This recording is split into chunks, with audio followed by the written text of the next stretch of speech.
सभापति आम होती श्री भागीरथी महासार जड़े वयोज्येष्ठ व्यक्ति आम निजगर और उपसभापति प्रसन्न कुमार महासार आउ जड़े उपसभापति महेश्वर पंडा संपादक बिरंची नारायण पति सह संपादक प्रमोद कुमार महापात्र सह संपादक नृसिंह प्रसाद महापात्र एवं सह संपादक नरेंद्र कुमार महापात्र आमर कोषाध्यक्ष रही शेष शेखर गराउडू सह कोषाध्यक्ष अच्छा अक्षय कुमार महापात्र एवं हिसाब समीक्षक ऑडिटर दीपक कुमार महापात्र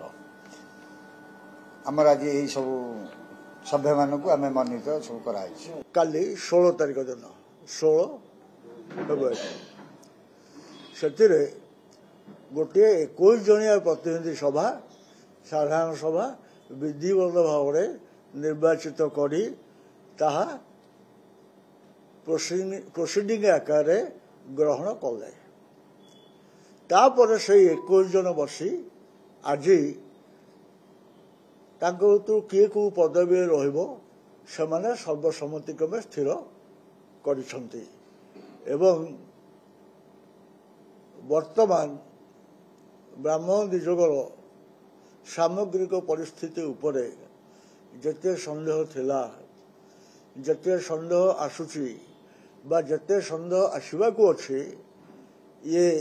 सबु संदेहर उत्तर आजिर एई सभा एवं ब्राह्मण निजोग सफलतार सहित आज एक निर्वाचित कर्मकर्ता मंडली नियुक्त करि पारिछे जहा आगकू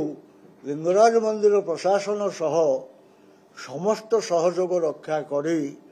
लिंगराज मंदिर नीतिकांति इत्यादि किभली श्रृंखला हब ताहा देखिबो ता सहित ब्राह्मण निज समाजर जहा सामूहिक आवश्यकता उन्नति बा योजना देखा अच्छी ताहा मध्य ए संस्था देखिबो कारण ए संस्थार परंपरा हला सैया एहा एक भाईचारा संस्था एवं ताहा केबे भी व्याहत होई नाही।